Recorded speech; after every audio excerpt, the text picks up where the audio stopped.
بسم اللہ الرحمن الرحیم۔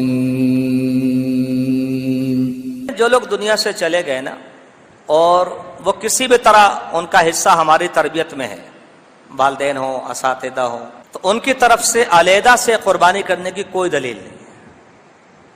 ہم منع نہیں کر رہے کہ ریا نہ کریں، دلیل کوئی نہیں۔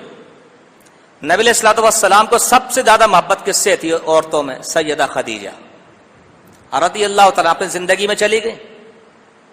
قربانی کا ذکر ہے، قربانی کا گوشت خدیجہ کی سہیلیوں کو بھیجا جاتا تھا۔ ایک حدیث نہیں ہے، چاہے ضعیف ہی ہو، کہ خدیجہ کی طرف سے قربانی کی ہو، بیٹے ابراہیم کی طرف سے کی ہو، چاچا حمزہ کی طرف سے کی ہو، ایک بھی نہیں۔ سینکڑوں لوگ شہید ہوئے، صحابہ نے کبھی قربانی نہیں کی۔ اب تو ایک بزنس ہو گیا، شہداء کی قربانی، ورثاء کی قربانی، حضور کی قربانی، ہاں جی، عشرہ مبشرہ کی قربانی۔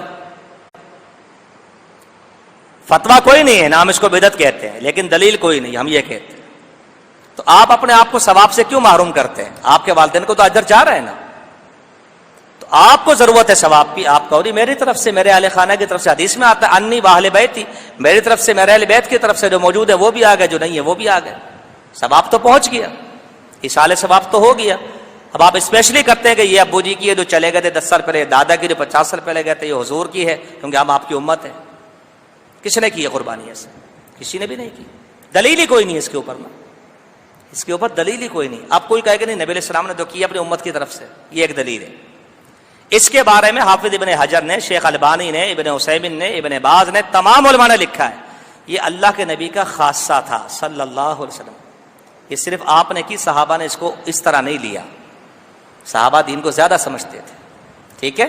پھر بھی اگر کوئی کر لیتا ہے، کیونکہ ہمارے فتوے مل جاتے ہیں اور ہو بھی رہی ہے، ہم سختی نہیں کرتے، بات سمجھ لیں اچھی طرح، کوئی شرک نہیں، کوئی بدعت نہیں، فتویٰ کوئی نہیں ہے، صرف اتنی بحث ہے کہ دلیل براہ راست کوئی نہیں، بس۔